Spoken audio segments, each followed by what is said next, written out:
नन्हे कृष्ण बचपन से ही अपनी बाल लीलाओं के बारे में जाने जाते हैं। बचपन से लेकर बड़े होने तक उनकी कई ऐसी लीलाएं हैं जो काफी प्रसिद्ध हैं। आइए जानते हैं उनकी ऐसी ही दामोदर लीला के बारे में। एक सुबह कान्हा जी नींद से जगे तो उठते ही उन्होंने अपनी दोनों आंखें मली, जिससे उनकी आंखों का सारा काजल फैल। उनके घुंघराले केश बिखरे हुए थे। मोर पंख उन्होंने अपने शीश पर धारण किया हुआ था। लेकिन जैसे हर बच्चे को सुबह उठते ही कोई नहीं चाहिए होता, बस अपनी मैया चाहिए होती, ऐसे ही कान्हा को भी उठते ही अपनी मैया चाहिए। वो आंखें मलते हुए बाहर आए। मैया, मैया, मैया कहाँ है? मेरी मैया कहाँ है? मैया पास जाऊंगा। उस वक्त यशोदा मैया रसोई में माखन बिलो रही थी। अपनी मैया को ढूंढते ढूंढते कान्हा जी रसोई के भीतर आए और मैया, जो दोनों हाथों से दही बिलो रही थी, उनकी बाहों के नीचे से होते हुए झट से उनके मुख के आगे आ गए। अरे कान्हा, टूट गया रे। मैया ये सब छोड़ो और ये बताओ कि तो को दूध ज्यादा प्यारो है या पूत ज्यादा प्यारो है, बता।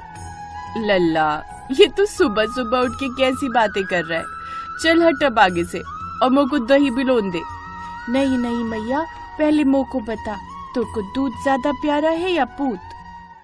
अरे ये भी कोई कहने की बात है? मुझ को पूत ज्यादा प्यारा होगा, दूध काहे को होगा? अच्छा सच्ची में मैया? फिर मुझ को बहुत जोरों की भूख लगी है। मैया तू एक काम कर, मुझ को पहले अपना दूध पिला दे, तभी मोरा पेट भरेगा। अरे लेकिन पहले मुझे ये दही बिलोन देना। नहीं नहीं मैया, मैंने कहा ना, पहले मुझ को दूध पिला दे। ओहो लल्ला, तू न मानेगा। अच्छा चल आ मेरी गोद में। अब यशोदा ने लल्ला को गोद में बिठाया और दूध पिलाने लगी, साथ ही खुद दोनों हाथों से दही बिलोने लगी। अब यशोदा मैया दोनों काम एक साथ करने लगी। यहाँ कान्हा जी दूध पी रहे थे और वहाँ चूल्हे पर रखा गैया जी का दूध उबलने लगा और उफान मारकर खुद को जलाने लगा। तभी यशोदा जी की नजर चूल्हे पर रखे दूध पर गई। अरे मोरी मैया, सारा दूध निकलने वाला है। यशोदा ने कान्हा जी को जल्दी से गोद से नीचे उतारा और झट से दूध को चूल्हे पर से उतारने के लिए भागी। हैं? अभी तो मैंने पूछा मैया कि तो को दूध प्यारा है या पूत, लेकिन तुम तो दूध को उफनता देख झट से उसके पास भाग गई मैया। ठीक है, आज ये दूध को ही देख लूंगा मैं। ये दूध तो को मुझसे ज्यादा प्यारा हो गया मैया। कोई बात नहीं, आज मैं ये दूध को ही देख लूंगा। अब मैया तो चूल्हे की तरफ भाग गई, लेकिन कान्हा ने गुस्से में डंडा उठाया और जिस मटकी में मैया दही बिलो रही थी उस पर जोर से डंडा दे मारा, जिससे वो सारी मटकी फूट गई। और इतना ही नहीं, इसके बाद गोरस में जितनी भी मटकी मैया ने दही माखन की रखी थी वो सब कान्हा ने फोड़ दी। उधर मैया यशोदा ने जैसे ही दूध संभाला और बाहर आई तो देखा बिलोने वाली मटकी तो टूट कर गिरी हुई थी। इसके बाद उन्हें कुछ और मटकियां फूटने की आवाज आई। अरे ये कहाँ से आवाज आ रही है मटकी फूटने की? वो झट से गोरस की तरफ गई, जहाँ वो एक के बाद एक कई सारी मटकियां फोड़ने में लगा हुआ था। अरे ये क्या कर दिया तूने कान्हा? बाबला हो गया है कि क्या कर रहा है? लेकिन वो उनकी एक नहीं सुनता और एक के बाद एक मटकी फोड़न में लगा हुआ था। एक के बाद एक उसने कई सारी मटकियां फोड़ दी।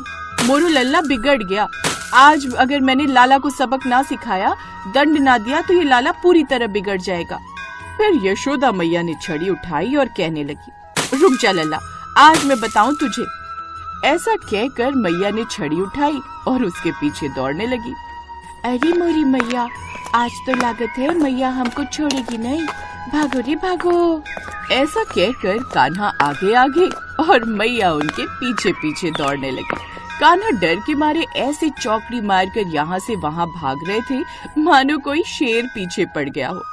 लेकिन उसके पीछे दौड़ते दौड़ते बेचारी यशोदा मैया थक गई और बीच रास्ते में ही बैठ गई और जोर से हाँफने लगी और अपना पसीना पोंछने लगी। इतने में कान्हा जी ने पीछे मुड़कर देखा कि यशोदा मैया बैठ गई। मैया के होयो? तू भाग क्यों नहीं रही मेरे पीछे? मुँह को पकड़ो। अब थारे जैसी उम्र तो है नहीं मेरी लल्ला, उम्र होती जा रही है तो शरीर तो थकेगा ही ना। मैया तेरी हार कैसे दूर होगी बता? तभी यशोदा मैया बोली, मेरो लल्ला दौड़ के आवेगो और आके मुँह को अपने अंक में भर लेगा, उससे मेरी हार दूर होवेगी। ये सुनकर कान्हा जी झट से मैया की ओर दौड़ने लगे। नाना, मैं अपनी मैया को कैसे हारन दे सकता हूँ? कान्हा जी दौड़े उनकी ओर, लेकिन तभी वो बीच रास्ते में रुक गए। ये देख मैया बोली, अरे क्या हुआ लल्ला, रुक क्यों गया? आ हमारे पास आ। ना मैया, मैं ना ही आऊंगा। थारे हाथ में वो छड़ी है, इससे तो मुझ को बहुत डर लागे है। पहले तू इको दूर फेंक दे तभी आऊंगा। और थारा का पता मैया, मुँह को 2-4 धर दिए तो मुँह को तो लग जाएगी मैया। पहले तू को फेंक। अच्छा, साची साची बता, ये को फेंक दूंगी तो आ जाओगे मुँह के पास? हाँ मैया, ये भी कोई कहने की बात है क्या? अच्छा ऐसी बात है तो ई लो, अभी हम ये छड़ी फेंक देते हैं। मैया ने जैसे ही छड़ी फेंकी, कान्हा दौड़ के गयो और मैया के अंग से लग गयो और मैया से जाकर बोले, मैया तू ठीक है, तू हारे मत। पहले तो यशोदा मैया को बड़ा सुख मिला कि कान्हा जी उनकी गोद में आ गए, किंतु थोड़ी देर बाद जैसे ही मैया ने अपना रंग बदला, कहने का ढंग बदला, जिसके बाद तुरंत मैया ने लाला को जोर से पकड़ लिया और साथ ही वो छड़ी भी उठा ली। अब आयो है तू हाथ में, चल अब तो को बताऊं मैं अभी। मैया तू तो कह रही थी तू मुँह को ना पकड़ेगी। अरे वो तो मैं झूठ बोला तू तो से। अच्छा मैया, तू झूठ बोलत है तो फिर ठीक है, मैं तो का लाला न हूँ आज के बाद। अब मैं पूरे गोकुल में हल्ला कर दूंगा, मैं तो नंद बाबा का लाला हूँ, यशोदा मैया का ना हूँ। मैया तो झूठ बोले हैं। हाँ तो बोल दियो जा, अब तो को न रोटी मिलेगी न माखन मिलेगा, खड़े रहे पूरे दिन, सारा दिन उधम मचावे है। अब चल तू, मैं तो को बताती हूँ कि क्या करना है। आज मैं सारा दिन तुझे अच्छे से सबक सिखाऊंगी, इस ओखली से तुझे बांध कर रखूंगी। हाँ मैया ऐसा ना करो मैया। अब तू कितना भी मैया मैया कर ले, मैं थारी एक ना सुनूंगी, समझा? अब मैं तो को सबक सिखा कर रहूंगी। अब मैया यशोदा कान्हा जी को ओखली से बांधने लगी, लेकिन रस्सी छोटी पड़ गई। अरे ये तो छोटी पड़ गई। फिर मैया ने जैसे ही फिर से कान्हा जी को बड़ी रस्सी से बांधने की कोशिश की तो वो भी छोटी पड़ गई। अरे ये क्या, ये तो फिर छोटो पड़ गई। कितना बड़ा पेट है रे तोरा। ये देख मैया यशोदा फिर परेशान हो गई। कहते हैं दाम का मतलब होता है रस्सी और उदर का मतलब होता है पेट, और तभी से उनका नाम दामोदर पड़ गया। कान्हा सारी रस्सी को अपने पेट में भरते जा रहे थे। फिर यशोदा मैया और भी बड़ी रस्सी लेकर आई, लेकिन वो भी छोटी पड़ गई। ये चमत्कार देख मैया यशोदा के मन में अचानक भाव उत्पन्न होने लगा। दरगाचार्य जी कहकर गए थे कि नारायण, कहीं ये नारायण भगवान ही तो नहीं है, क्योंकि केवल परमात्मा ही किसी बंधन में नहीं आ सकता। कान्हा जी को जैसे ही इस बात की अनुभूति हुई कि मैया उन्हें भगवान मान रही है, तभी कान्हा जी ने झट से कहा, मैया और कितनी जोर से बांधेगी, देख मैं तो बंध गया, अब बेकार ही रस्सी कसने में लगी हुई है। तभी यशोदा मैया देखती है कि वो रस्सी पूरी बंध गई और गांठ लग गई कान्हा को। कैसा छलिया है रे तू, तब से पेट फुलाकर खड़ा था और मुझे बेवकूफ बना रहा था। अब तो यहाँ से बिल्कुल हिलना भी नहीं चाहिए, समझा? सारा दिन उस ओखली से बंधा रहेगा। नहीं मैया नहीं, ऐसा मत करना। लेकिन यशोदा मैया उसे बाहर आंगन में ओखली से बांधकर अंदर चली गई, लेकिन अंदर ही अंदर उन्हें खुद भी दुख हो रहा था। मैया मुँह को खोल दो ना मैया। भीतर मैया यशोदा की आंखों से आंसू बहने लगते हैं। नहीं कान्हा, अब तेरा हित इसी में है कि मैं अपने हृदय पर काबू रखूं और तुझे उचित अनुचित का पाठ सिखाऊं। फिर कुछ देर बाद, मैया मुँह को माफ कर दे, अब मैं ऐसा बिल्कुल ना करूँगा। कान्हा के माफी मांगने के बाद मैया यशोदा उनकी रस्सी खोल देती हैं और उन्हें अपने साथ घर के अंदर ले जाती हैं, जिसके बाद वो उसे अपने हाथों से खाना खिलाती हैं, साथ ही कान्हा को खूब लाड करती हैं।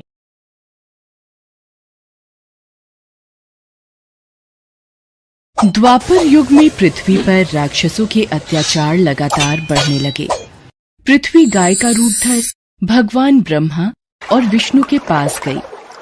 हे भगवान, धरती पर राक्षसों के अत्याचार बढ़ते ही जा रहे हैं, कुछ कीजिए प्रभु।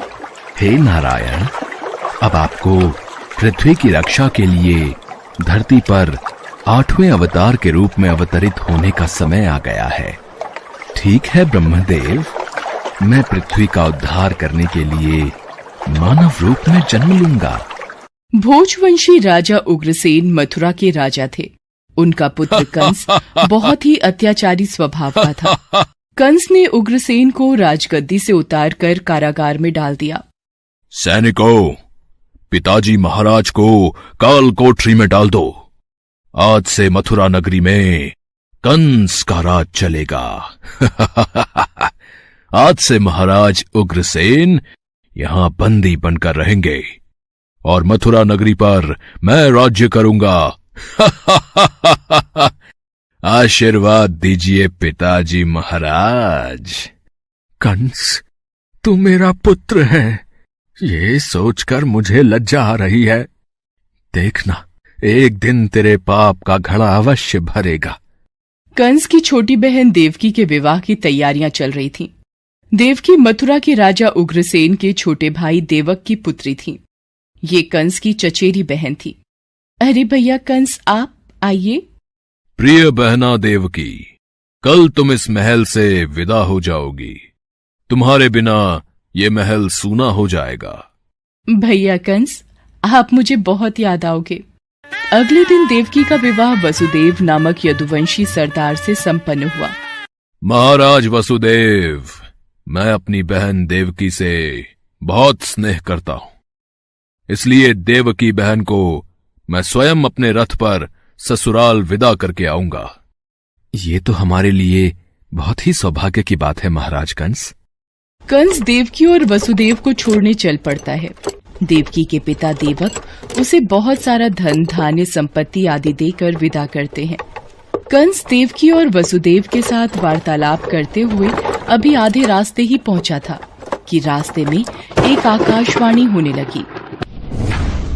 हे कंस, जिस देवकी को तू बड़े प्रेम से ले जा रहा है, उसी में तेरा काल बसता है। इसी के गर्भ से उत्पन्न 8वां पुत्र तेरा वध करेगा, तेरा वध करेगा। ये आकाशवाणी कैसी? नहीं, ये झूठ है। देवकी की कोख से जन्मा 8वां बालक मेरा वध करेगा? नहीं, ऐसा नहीं हो सकता। यदि ऐसा है तो मैं वसुदेव का ही वध कर देता हूं। हां, यही ठीक रहेगा। फिर मुझे कोई डर नहीं। नहीं भैया, इनका वध मत करो। मैं आपके आगे हाथ जोड़ती हूँ। मेरा सुहाग मत उजाड़ो भैया कंस। मैं आपसे वादा करती हूँ, मेरे गर्भ से जो भी संतान पैदा होगी उसे मैं तुम्हें सौंप दूंगी, पर इन्हें मत मारो भैया। ठीक है, मैं वसुदेव का वध नहीं करूंगा, पर तुम दोनों अब मथुरा के महल की काल कोठरी में बंदी बनकर रहोगे। कंस, देवकी तुम्हारी प्रिय बहन है, मुझे काल कोठरी में बंद कर दो, पर देवकी को छोड़ दो। कंस ने वसुदेव और देवकी की एक बात न सुनी और वसुदेव और देवकी को कारागृह में डाल दिया। देवकी वसुदेव दोनों बहुत ही दुखी और हताश हो रहे थे। स्वामी, मेरी वजह से आज आपको कारागृह में रहना पड़ रहा है। मैं ही आपके लिए दुख और विपदा का कारण बनी हूं। नहीं देवकी, नहीं, ऐसा मत कहो। मैं तुम्हें पत्नी रूप में पाकर बहुत प्रसन्न हूं। हमें एक दिन कंस के पापों से मुक्ति जरूर मिलेगी। पर स्वामी, भैया कंस मेरी कोख से जन्मे सभी बच्चों को मार देंगे। हम क्या करें? देवकी वसुदेव कारागृह में दुख भोग रहे थे। कंस देवकी और वसुदेव को धमकाता रहता था। वसुदेव देवकी के बच्चा पैदा होता और कंस कारागृह में आकर देवकी के हाथ से बच्चे को छीन लेता। ला, ये पुत्र मुझे दे बहना। भैया, मेरे पुत्र को मत मारो भैया। नहीं स्वामी, हमारा पुत्र मैं अपने सामने ही अपने सभी पुत्रों का वध होते कैसे देख पाऊंगी। देवकी बेहोश हो जाती है। हे ईश्वर, कोई रास्ता दिखाओ। कंस के अत्याचारों से हमें कब मुक्ति मिलेगी प्रभु। देवकी, आंखें खोलो। कंस बहुत ही क्रूर और अत्याचारी राजा था, जिससे प्रजा बहुत डरती थी। दुराचारी कंस ने वसुदेव देवकी के 7 बच्चों को जन्म लेते ही मार डाला। अब 8वां बच्चा होने वाला था। देवकी के 8वें पुत्र के जन्म का समय निकट आ रहा है, इसलिए पहरा और भी बढ़ा दिया जाए। जो आज्ञा महाराज कंस। देवकी वसुदेव के कारागृह में बंदी रहने की बात नंद गांव में वसुदेव के मित्र नंद के कानों तक भी पहुंची। दुराचारी महाराज कंस ने वसुदेव और देवकी को कारागृह में बंदी बना रखा है। देवकी के 8वें पुत्र के जन्म का समय निकट आ रहा है और इधर यशोदा को भी बच्चा होने वाला है। मुझे उनकी सहायता करनी होगी। 8वें बच्चे की रक्षा का उपाय सोचना होगा। जिस समय वसुदेव देवकी को पुत्र पैदा हुआ, उसी समय संयोग से यशोदा के गर्भ से एक कन्या का जन्म हुआ, जो और कुछ नहीं सिर्फ माया थी। भाद्रपद के कृष्ण पक्ष की अष्टमी को रोहिणी नक्षत्र में श्री कृष्ण का जन्म हुआ। उनके जन्म लेते ही जेल की कोठरी में प्रकाश फैल गया। वासुदेव के सामने शंख चक्र गदा एवं पद्मधारी चतुर्भुज भगवान ने अपना रूप प्रकट कर कहा, वसुदेव, मैं बालक का रूप लेकर देवकी के गर्भ से जन्म ले चुका हूं। मेरा ये अवतार कंस के संहार के लिए ही हुआ है। अब देर न करो, तुम मुझे तत्काल गोकुल में नंद के यहां पहुंचा दो और उनकी अभी अभी जन्मी कन्या को लाकर कंस को सौंप दो। ये कहकर भगवान विष्णु अंतर्ध्यान हो गए। देखते ही देखते वसुदेव जी की हथकड़ियां अपने आप खुल गईं। कारागृह के द्वार अपने आप खुल गए। सभी पहरेदार सो गए। देवकी बेहोश अवस्था में थी। वसुदेव कृष्ण को एक टोकरी में रखकर गोकुल को चल दिए। बारिश और तूफान के बीच नन्हे कृष्ण को उठाए वसुदेव चल रहे थे। यमुना जी का जल स्तर तो बहुत ऊपर हो रहा है। कैसे जाऊं अपने नन्हे बालक को लेकर? हे नारायण, सहायता कीजिए। यमुना नदी श्री कृष्ण के चरणों को स्पर्श करना चाहती थी, इसलिए वो ऊपर हो गई। भगवान ने अपने पैर लटका दिए। चरण छूने के बाद यमुना घट गई। भगवान श्री कृष्ण की इस लीला को वसुदेव भली भांति देख रहे थे। वो यमुना पार कर गोकुल में नंद के यहाँ गए। मैं इस बालक कृष्ण को तुम्हें सौंप रहा हूं। ये बड़ा होकर मथुरा वासियों को कंस के अत्याचारों से मुक्ति दिलाएगा। लाओ मित्र वसुदेव, यशोदा अभी गहरी नींद में है। मैं इस बालक को यशोदा की बगल में सुला देता हूं। नंद माया रूपी कन्या को वसुदेव के हाथों में दे देते हैं। ये लो मित्र, इससे पहले कि कंस कारागृह में पहुंचे, तुम शीघ्र इस कन्या को लेकर वापस लौट जाओ। तुम धन्य हो मित्र, तुम धन्य हो। वसुदेव वापस कारागृह में लौट आते हैं और उनके लौटते ही कारागृह के द्वार अपने आप बंद हो जाते हैं। वसुदेव जी के हाथों में हथकड़ियां पड़ जाती हैं। अरे, ये तो बच्चे के रोने की आवाज है। महाराज कंस को सूचना देते हैं। देवकी, हमारे यहाँ 8वें पुत्र ने नहीं, पुत्री ने जन्म लिया है। क्या? अब ये तो पुत्री का जन्म हुआ है। पहरेदार कंस के पास जाते हैं। महाराज की जय हो। देवकी ने पुत्र को नहीं, पुत्री को जन्म दिया है। क्या? ऐसा कैसे हो सकता है? कोई बात नहीं, शायद मेरे प्रकोप से भगवान भी डर गए। और पुत्र की जगह पुत्री का जन्म हो गया। ये तो विधि का विधान बदल गया। पर मुझे सावधान रहना होगा। मैं इस कन्या का भी वध कर दूंगा। भैया, इसे छोड़ दो, ये तो कन्या है। आपको तो मेरे 8वें पुत्र से कष्ट था। कंस ने देवकी की एक न सुनी और कन्या को देवकी की गोद से छीन लिया। कंस ने जैसे ही कन्या को पत्थर पर पटक कर मारना चाहा, वैसे ही कन्या कंस के हाथों से छूटकर आकाश में उड़ गई और कन्या ने देवी का रूप धारण कर लिया। हे कंस, तुझे मुझे मारकर कोई लाभ नहीं मिलेगा। तुझे मारने वाला तो कब का पैदा हो चुका है और गोकुल पहुंच गया है। ये कहकर देवी अंतर्ध्यान हो गईं। कंस ये दृश्य देखकर गुस्से से छटपटाने लगा और गुस्से में अपने महल में आ गया। कंस ने श्री कृष्ण को मारने के लिए अनेक दैत्य भेजे। श्री कृष्ण ने अपनी अलौकिक माया से सारे दैत्यों को मार डाला। बड़े होने पर कृष्ण ने कंस को मारकर उग्रसेन को राजगद्दी पर बिठाया। उस दिन से श्री कृष्ण के जन्म महोत्सव को सारे देश में बड़े हर्षोल्लास से जन्माष्टमी के रूप में मनाया जाता है। भगवान कृष्ण की नगरी मथुरा में इस त्योहार की विशेष धूम रहती है और इसी के साथ पूरे ब्रज क्षेत्र में जन्माष्टमी का त्योहार धूमधाम से मनाया जाता है।